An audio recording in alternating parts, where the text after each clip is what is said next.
everyone, this is Jennifer. Thanks for joining me today. And today I'd like to talk to you about Power to the People diesel generating sets.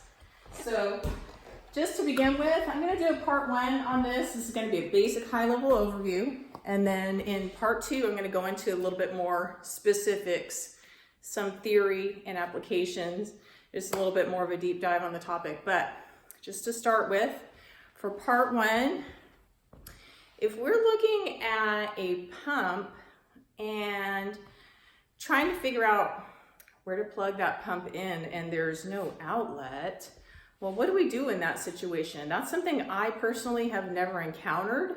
So I went to go look into this. I have been looking into pumps on a skid that are all-purpose plug and play.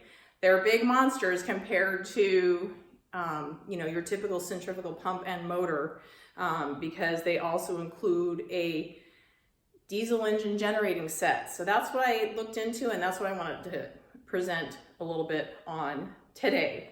So just to start with, what's involved with a diesel generating set? We've got typically a diesel engine, a generator, and some ancillary components, which you may have a base and overhead canopy, sound attenuation or a silencer, because these get loud. Okay, you're gonna have a control system. It may have an ignition key to start your generator, circuit breakers, jacket water heaters, starting system. So those are some components that typically go into your diesel generating set, or gen set for short. Some smaller uses, if you're looking at household use, it could be anywhere from 8 to 30 kilowatt rated on that gen set. Some larger uses, which are more kind of like the typical construction site, mining site, larger commercial sites, those are going to be looking at typically anywhere from 8 to 200 kilowatts, or you could say 11 kVA to 2500 kVA.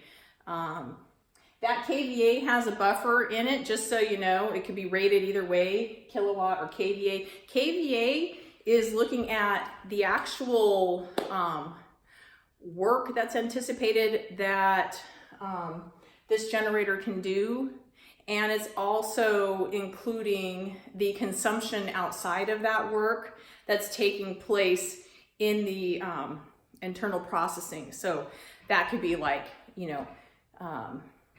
powering the battery. It could be, storage of energy that takes place, or just energy expended that's not toward the actual work in your process.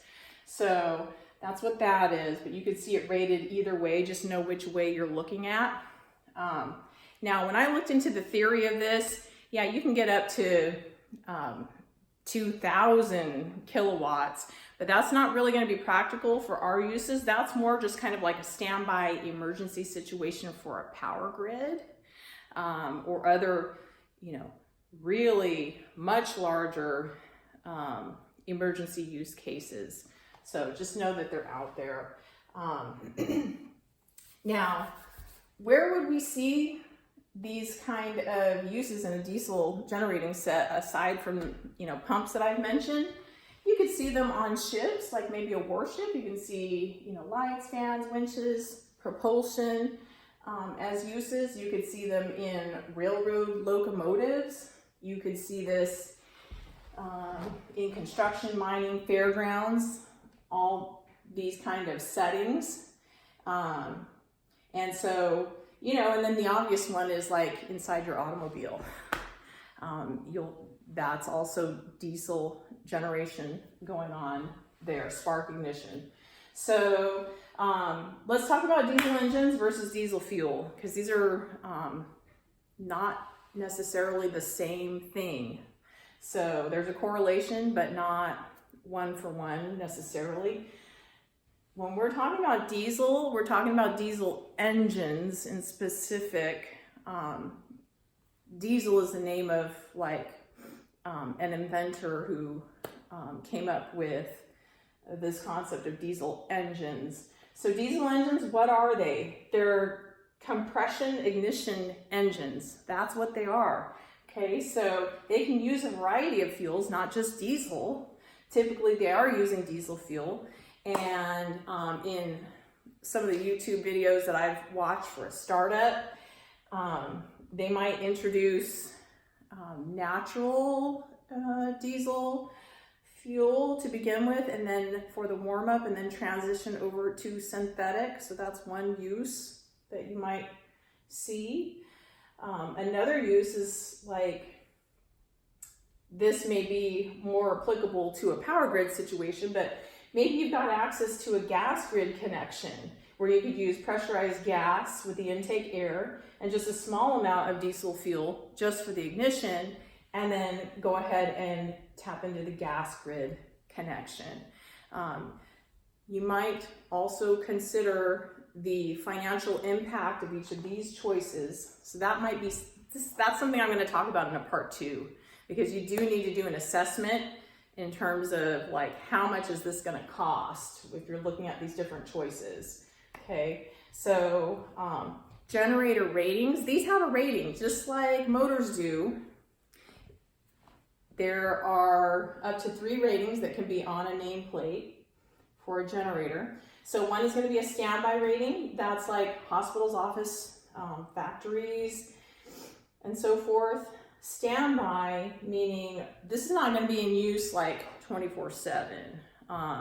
Standby is typically means that, you know, think of like a power outage in your house. Some people have backup generators. That's what we're talking about here. Standby use in case of an outage, okay? Prime unlimited running time rating. This is going to be pertaining to your construction sites, mining, remote sites like fairgrounds and festivals. That you're going to want to look for that kind of rating where this is your sole source of power. You're going to look for that prime generator rating on your nameplate. Now, stepping up to the highest rating, this is called a base load rating, and this pertains not only to continuous power supply, but also to constant load. So that means this rating can go all the way up to the full output rating that's on the nameplate, and there is no sustained overload capability for that rating. So just know, you don't have that, like, you know, up to 15% where you can go overload for a bit. No, you don't have that if you're going to be in a base load rating situation. So just FYI on that. I'm thinking that typically in a construction, mining, fairground scenario, we're mostly looking at this middle prime generator rating. So look at the nameplates, just make sure that they're rated for the use that you're looking at. Okay, some sizing considerations. We're sizing up one of these gen sets. Is it an emergency, prime, or continuous duty? We need to know, because we don't want to oversize these generators. You can get little small box generators. Like I've seen pumps that are in like a little box, frame box, or you can get like, you know, giant 10-foot, 10 by 10, on a truck, skidded generators. So we want to be mindful and not oversize, save the dollars, save the energy in that regard. So software, there's typically manufacturer software. So that's good news as far as this goes, because you can plug in your variables that are pertaining to the duty that this will be applied to. So we're going to look at site conditions. We're going to look at what kind of appliances, equipment, and devices are going to be used to power this genset. And we're going to be looking at altitude, temperature, and exhaust emissions regulations, because all of that's going to factor in, and we need to make sure it's all accounted for when we're making that selection. So can generating sets be synced together? Yes, they can be synced together. It's usually more cost effective to just size up to a larger size if you have the option versus syncing a couple of them together. But if you do sync them together, just make sure that you're matching voltage, frequency, and phase in that syncing process, because these need to be consistent. Otherwise, you could damage the wiring in your generator and maybe even, damage appliances. So you've got to make sure that these factors are accounted for. I'll also just briefly mention that these generators, kind of like, when I take my car to Jiffy Lube, I'm looking at not only an oil change, but also potentially an air filter change.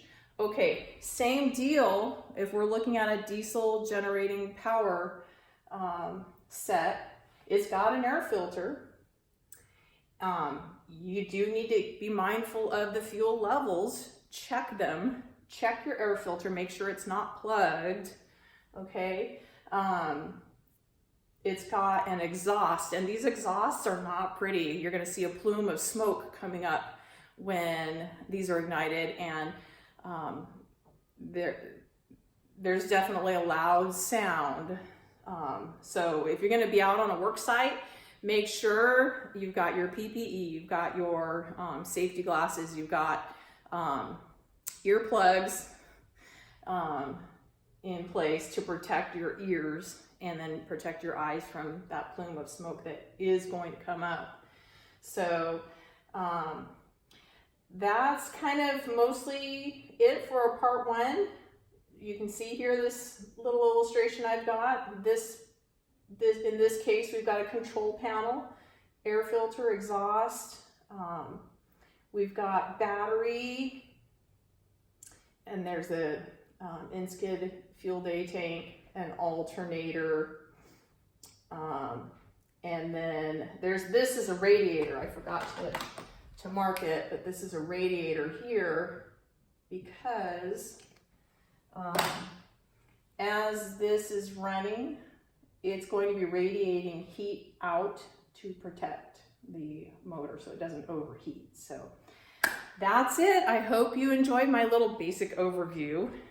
There's more to this topic, so please stay tuned, but I hope you enjoyed it as much as I did, and I'll wish you a great rest of your day. Have a great rest of your day, and thanks for tuning in.